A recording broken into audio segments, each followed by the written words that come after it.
सभी लोग शांति से पीछे तक बैठना। एक बात बताओ, भीलट देव स्थान पर कितने लोग अभी तक गए हैं? एक बार हाथ ऊपर करना।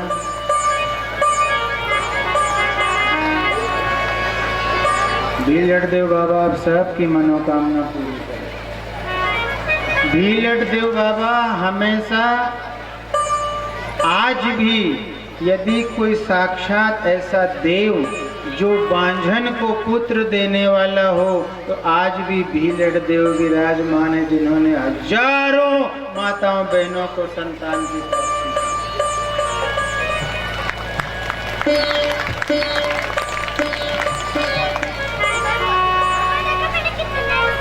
भीलट देव के नाम से 2.5 दिन का उपवास कितनी बहनें रखती? एक बार हाथ ऊपर करेंगे।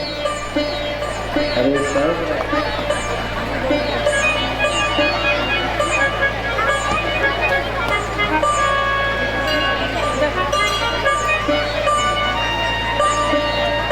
ये नागपुर के पास में एक नांदाजी नाम के गोली रहते थे। क्या नाम के? नांदाजी नाम के। उनका विशेष रूप से गाय और भैंस चराने का, चरवाहे का काम करते थे। उन्हीं की गाय थी, चराते थे।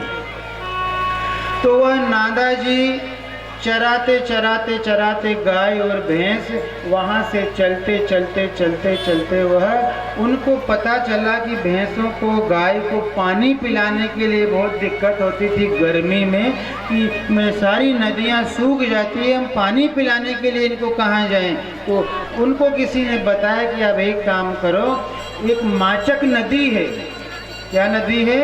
माचक नदी है, जहाँ पर 12 महीना पानी बहता है। आप चाहो तो उस माचक नदी में जा करके और आप अपने निवास स्थान बना। तो वहाँ से चल करके वो नांदाजी गौली माचक नदी के किनारे, जिसे हम रोल गांव कहते हैं, वहाँ पर आ करके और अपनी कुटिया बनाई, भैंसों को, गायों को रखा और वहीं पर रहना प्रारंभ कर दिया। उनकी एक पुत्री थी, एक ही पुत्री थी और कोई नहीं था, जिनका नाम था मेंदाबाई।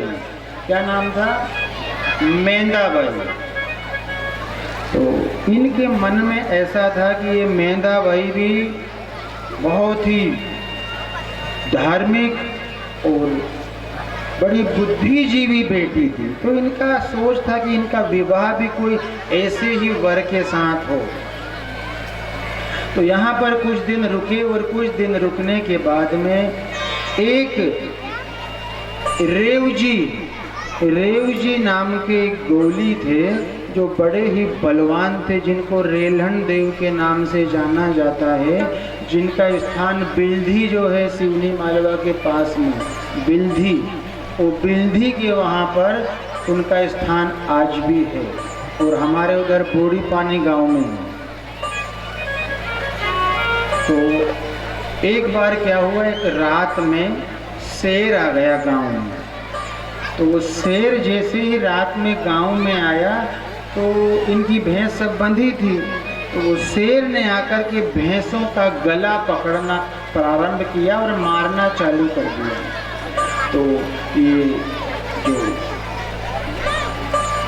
एकदम से नांदा जी गोली जागे, शेर को देखा तो घबरा गए, बहुत प्रयास किया पर शेर नहीं भाग रहा। तो उसी समय वह रेव जी गोली कहीं से है, उन्होंने देखा कि शेर आया और भैंसों को मार रहा है। तो वो आ करके उन्होंने जो एक भाला शेर को मारा, तो शेर उसी समय वहाँ पर मृत्यु को प्राप्त हो गया। तो नांदा जी को ऐसा लगा ये तो बड़ा योद्धा है और ऐसा योद्धा मेरे को अब कहाँ मिलेगा। तो उनको सुबह अपने घर पे रखा और अपनी बेटी मेंदा का विवाह उसी रेवजी नाम के गोली से कर दिया। समय के उपरांत नांदा जी तो स्वर्ग सिधार गए। अब रेव जी और मेंदा मैया रोल गांव में माचक नदी के किनारे पर मकान बना करके और वहीं पर रहने लगे।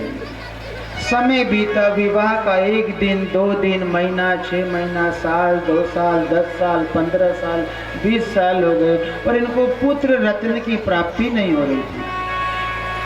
तो बड़े चिंतित थे, बहुत चिंतित थे। कहीं भी कोई, कहीं देव दिखे, कहीं साधु महात्मा दिखे, कोई जोगी दिखे, तो उनसे प्रार्थना करते थे कि कहीं कोई संतान के लिए उपाय बताओ। सब कुछ कर लिया, पर इनके घर कोई संतान नहीं थी। और भाई बहनों, जीवन में सबका दुख दे भगवान, पर संतान नहीं होने का दुख किसी को नहीं। सबको संतान की प्राप्ति हो, ऐसी भीलड़ देव से प्रार्थना है।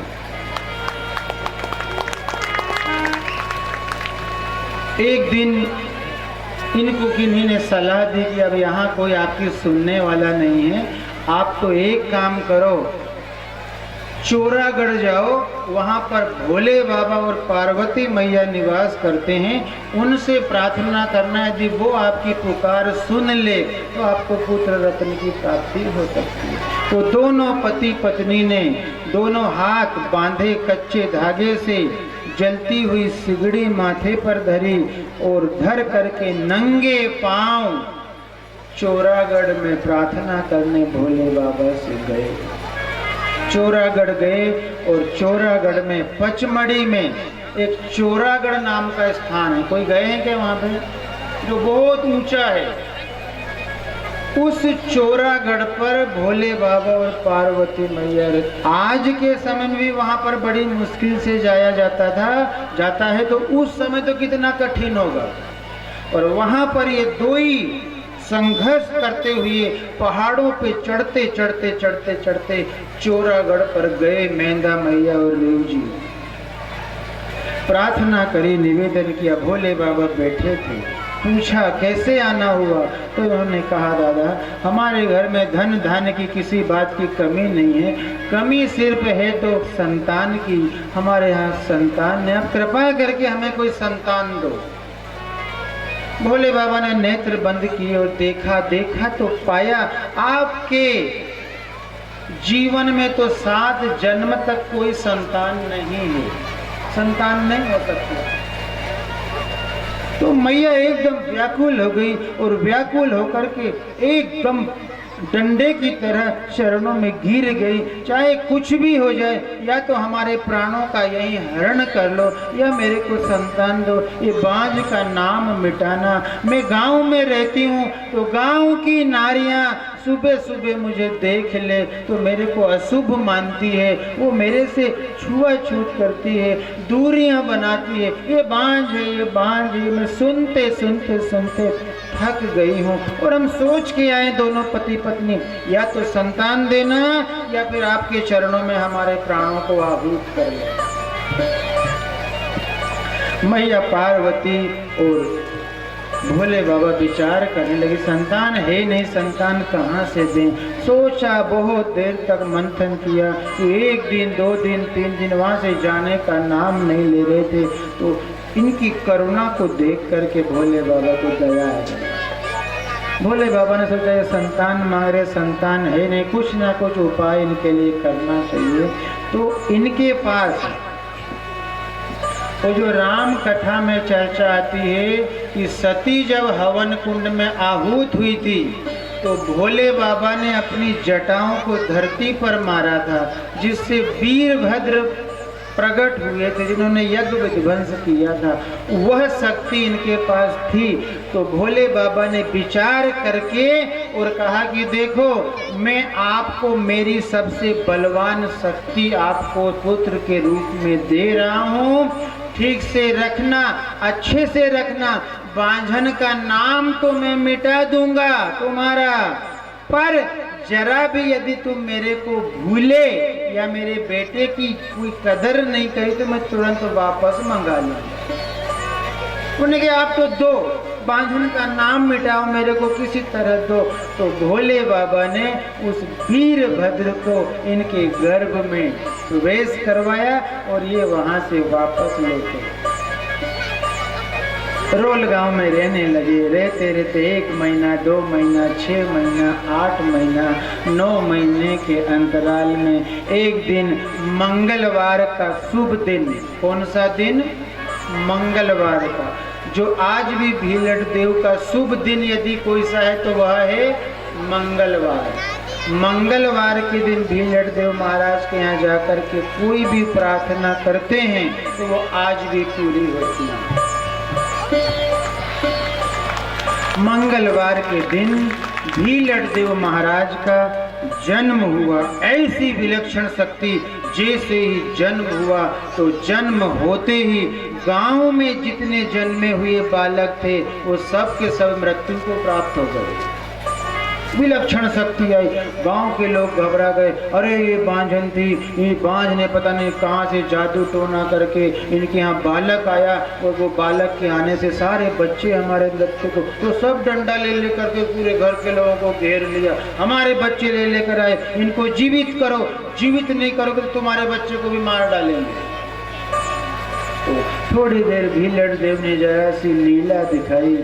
बालक छोटा सा है, जो नेत्र खोले एक बार तो जितने भी बच्चे थे सब खिलखिला करके हंसने लगे और जीवित हो गए। ये पहला पर्चा भीलड़ देव ने दिया रहेगा। फिर नेत्र बंद कर लिए और पालने में झूला दिया, झूलने लगे। 2, 4, 6 महीने के बाद भोले बाबा को गम आ गई मेरे बेटे की। मैंने मेरे भाई को बच्चा दिया, चलो चल कर के देखूं तो सही, उसका हाल चाल तो लूं कैसा है। तो भोले बाबा वहां से चले। साधु का भेष धारण किया भोले बाबा ने, और साधु का भेष धर करके रोल गांव की नगरी में आए। एक वट वृक्ष है, आज भी वो वृक्ष वहां पर है। उस वट वृक्ष के नीचे भोले बाबा बैठे, रात्रि विश्राम करी। सुबह उठ करके वो घर में गए। मैया से कहा, मैया मुझे बहुत जोर की भूख लगी है, मुझे बहुत जोर की भूख लगी है, कुछ भोजन हो तो करा दो। तो मैया ने कहा, बाबा अभी कोई भोजन वोजन बना नहीं, सुबह सुबह का टाइम है, अभी गोबर करना है, खर्रा करना है, पानी भरना है, फिर भोजन बनेगा, 12 बज जाएगी, अभी भोजन नहीं मिलने वाला। तो भोले बाबा ने कहा, मैया बहुत जोर की भूख लगी है, कुछ भी दे दो, दूध दे दो।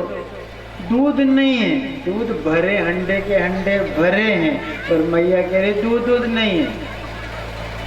भोले बाबा ने कहा दही दे दो, वो भी नहीं है। मैया भूख लगी है, दूध नहीं, दही नहीं, तो कम से कम छाछ पिला दो।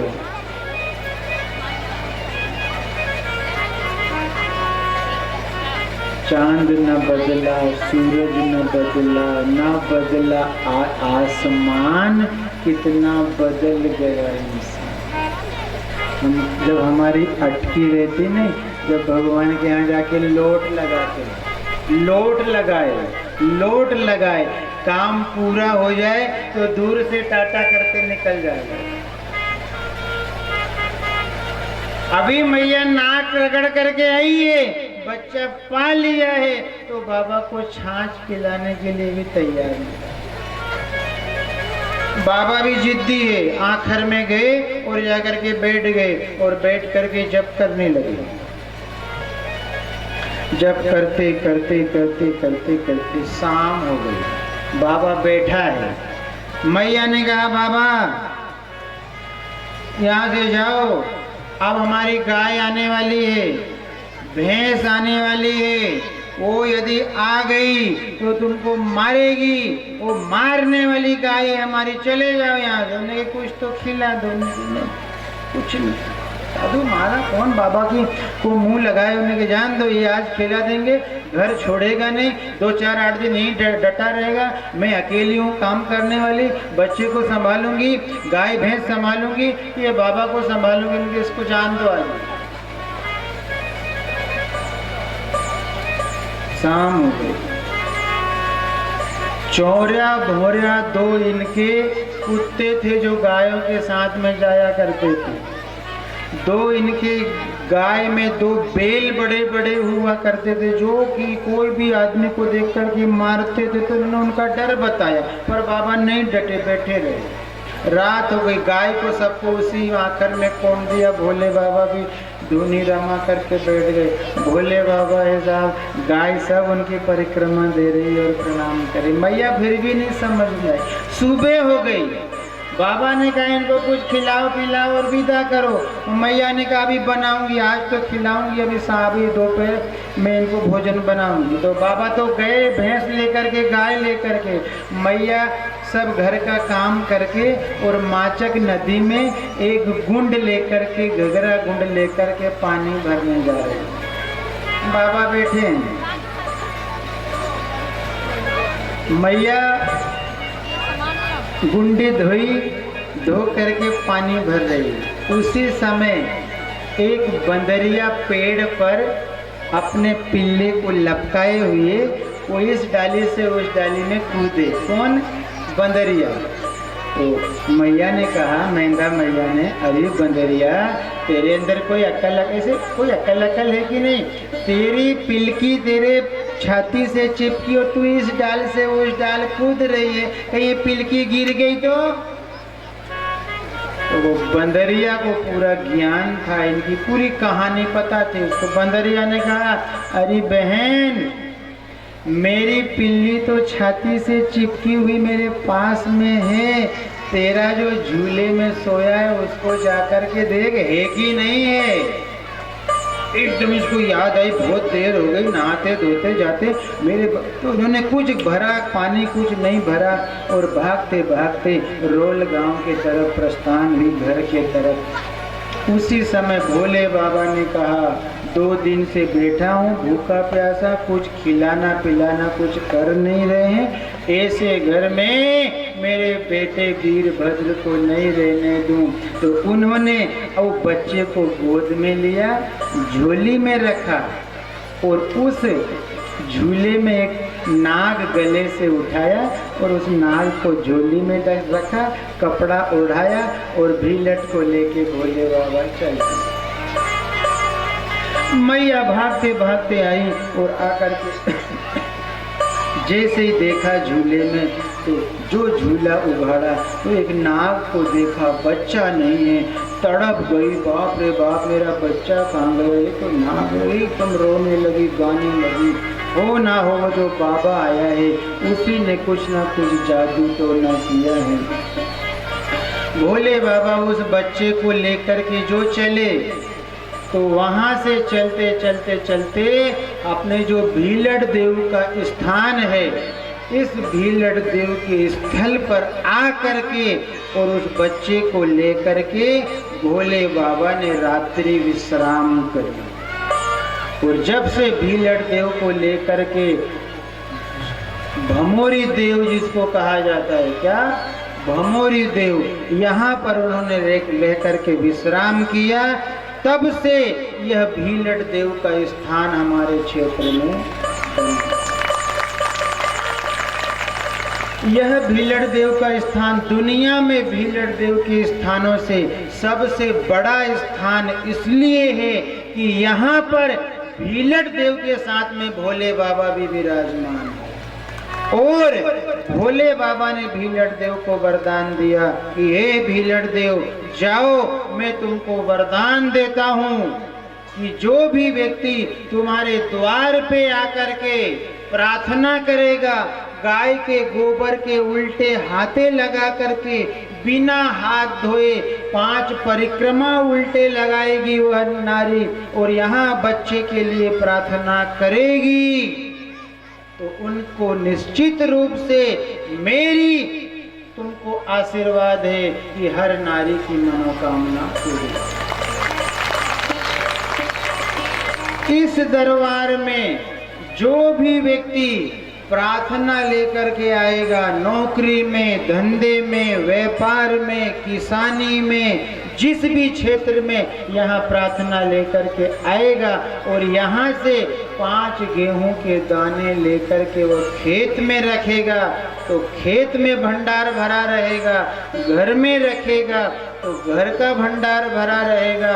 वो ले करके कहीं जाएगा, कितने से बड़े अधिकारी के पास वो 5 दाने लेकर के जाएगा तो वो अधिकारी भी वो 5 दाने के प्रभाव से आपके सामने झुक जाएगा और आपका काम करेगा। आज भी इस दुनिया में कई देवी देवता हैं, पर उन सब में सबसे बड़ा यदि कोई देव है तो वो भीलड़ देव है। आज भी यदि किसी की मनोकामना को सुनने वाला, सबसे जल्द सुनने वाला कोई देव है तो वह भीलड़ देव है। बोलो भीलड़ देव महाराज। भीलट इनका नाम फिर भोले बाबा और पार्वती दोनों ने मिलकर के पढ़ा। क्यों? क्योंकि ये भोले की लटाओं से प्रकट हुआ था। वीरभद्र कैसे प्रकट हुआ था? भोले की लटा से। भोलट, भोलट कहते कहते कहते कहते आज भीलट देव के नाम से जाना जाता। उनको ले करके और फिर चोरागढ़ गए। मैया ने देखा, मैया घबरा गए, अरे तुमने बालक को उठा करके क्यों ले आए? उनकी माँ कितनी तड़पती होगी। तो भोले बाबा ने कहा चिंता मत करो, उनकी माँ के लिए मैंने एक नाग रख के लाया और वह नाग भी फिर बच्चा का रूप धारण किया और बच्चे का रूप धारण करके वह नाग फिर रोल गांव में रहा और भीलड़ देव गढ़चौरा में आ गए और वहां से फिर यह काहुड़ बंगाला गए हैं।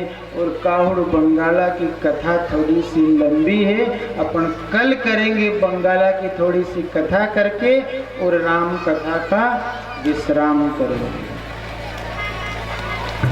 आप सबसे प्रार्थना है आज 6ठम दिवस की कथा विश्राम की ओर जा रही है।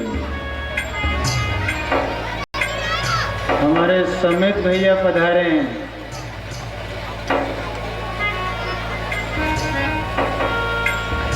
हरि जय हो भीलट देवा, हरि जय हो भीलट देवा, हरि जय हो भीलट देवा, हरि जय हो भीलट देवा, हरि जय हो भीलट देवा, हरि जय हो भीलट देवा, हरि जय हो भीलट देवा, हरि जय हो भीलट देवा, हरि जय हो भीलट देवा, हरि जय हो भीलट देवा, हरि जय हो भीलट देवा, हरि जय हो भीलट देवा। तू गढ़चौरा से आयो, तू गढ़चौरा से आयो, तू गढ़चौरा से आयो, तू गढ़चौरा से आयो, तू रम तो झम तो आयो, तू रम तो झम तो आयो, तू रम तो झम तो आयो, तू रम तो झम तो आयो। हरि जय हो भीलट देवा, हरि जय हो भीलट देवा, हरि जय हो भीलट देवा, हरि जय हो भीलट देवा।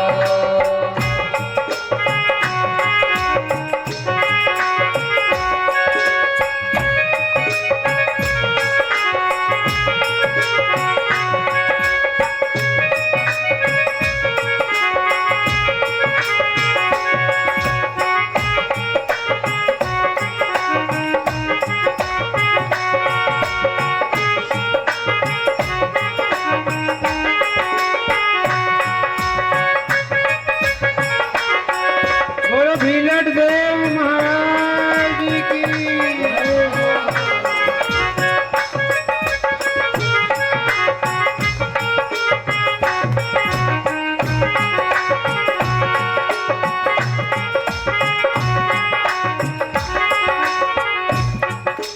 बेल देव भिलट थारी महिमा न्यारी, देव भिलट थारी महिमा न्यारी, देव भिलट थारी महिमा न्यारी, देव भिलट थारी महिमा न्यारी, दर पर आवे नर और नारी, दर पर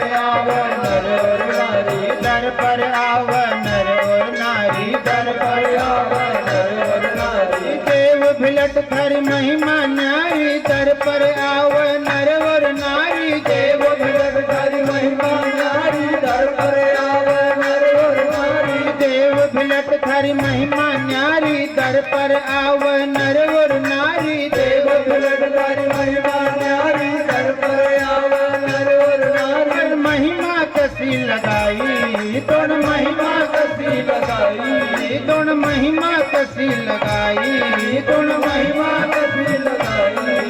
धर जय हो भिलट देवा, हर जय हो भिलट देवा, हर जय हो भिलट देवा।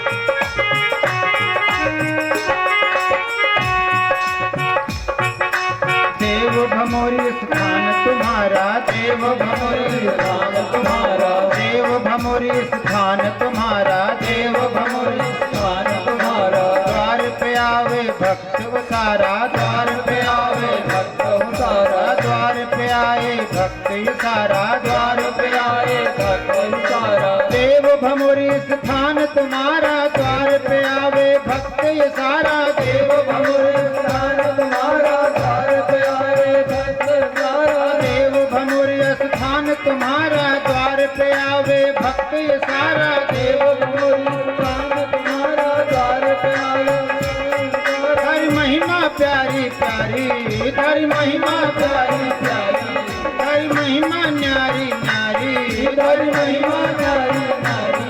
हरि जय हो भिलट देवा, हरि जय हो भिलट देवा, हर जय हो भिलट देवा, हर जय हो भिलट देवा।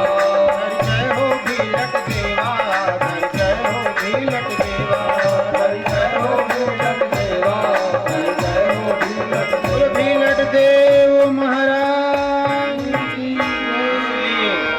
भिलट देव दो स्वरूप में पूजे जाते हैं। कितने में? दो स्वरूप में।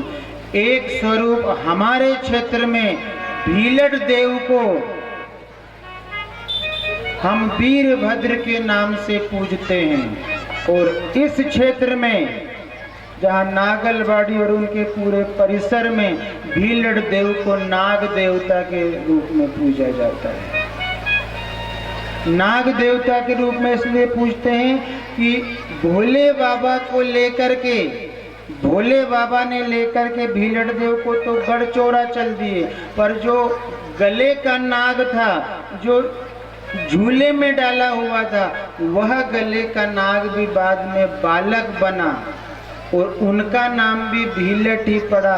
तो एक वह नाग के रूप वाला नागलवाड़ी में चल दिया और वीरभद्र के स्वरूप वाला भमोरी देव में रह गया।